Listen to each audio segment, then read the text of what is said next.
पंजाब हुकूमत ने सूबे भर में ट्रैफिक कवानीन के हवाले से सख्त तरीन क्रैकडाउन शुरू कर दिया है, जिसके नताइज आदाद शुमार की सूरत में गैर मामूली हैं। मीडिया रिपोर्ट के मुताबिक गुज़श्ता 24 घंटों में ही 3,195 अफराद को गिरफ्तार किया गया, 3,215 मुकदमात दर्ज हुए, 12,000 से ज़ायद गाड़ियाँ थानों में बंद की गई, जबकि 50,000 से ज़ायद चालान किए गए। सिर्फ एक हफ्ते के दौरान 20 करोड़ रुपए से ज़ायद जुर्माने की मद में वसूल किए गए। इसी के साथ पंजाब हुकूमत ने धुएं और फ़ज़ाई आलूदगी में इजाफे को रोकने के लिए चिंची रिक्शों, ऑटोज़ और मोटरसाइकिल्स के खिलाफ भी कार्रवाई शुरू कर दी है, जिन्हें बंद करने के साथ साथ मालिकान के खिलाफ FIRs भी दर्ज हो रही हैं।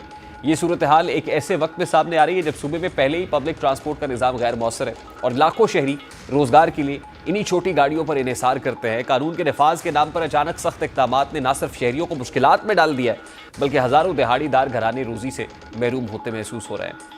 हैरानी की बात यह है कि कमसिन मोटरसाइकिल सवारों के खिलाफ भी मुकदमात दर्ज किए जा रहे हैं। हालांकि उनमें से कई बच्चे ऐसे जिनके शनाख्ती कार्ड्स तक नहीं है, ऐसे कम उम्र अफराद जिनके पास फिलहाल लाइसेंस बनाने की अहलियत नहीं है, उन पर FIRs दर्ज करना कानूनी सवालात को जन्म देता है। हेलमेट ना पहनने पर कार्रवाई ज़रूरी होनी चाहिए, लेकिन तालिब इल्मों और आम शहरियों को हथकड़ियाँ लगाकर हवालात में डालना कानून के हकीकी मकसद से इनहराफ दिखाई देता है। अब देखा जाए तो कानून बनाना और इस पर अमल दरामद कराना यकीनन किसी भी हुकूमत का इख्तियार है और जिम्मेदारी भी, लेकिन इसका दुरुस्त तरीका यह है कि फैसलों से पहले आवाम को मुनासिब वक्त, आगाही और मुतबादिल फराहम किया जाए। पंजाब में बर्क रफ्तारी से किए जाने वाले इस क्रैकडाउन ने एक तासुर पैदा किया है कि शायद इंतजामिया ने समाजी और माशी असरात का जायजा लिए बगैर सिर्फ आदाद शुमार और सख्ती दिखाने को तरजीह दी।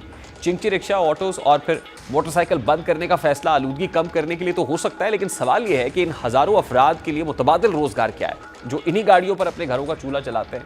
रियासत का फ़र्ज सिर्फ कानून नाफिज करना नहीं, बल्कि माशी और समाजी ज़िंदगी को चलाने के लिए मुआविन माहौल फराहम करना है। पंजाब में ट्रैफिक मसाइल का हल सिर्फ गिरफ्तारियों, भारी जुर्मानों और मुकदमात में नहीं छुपा।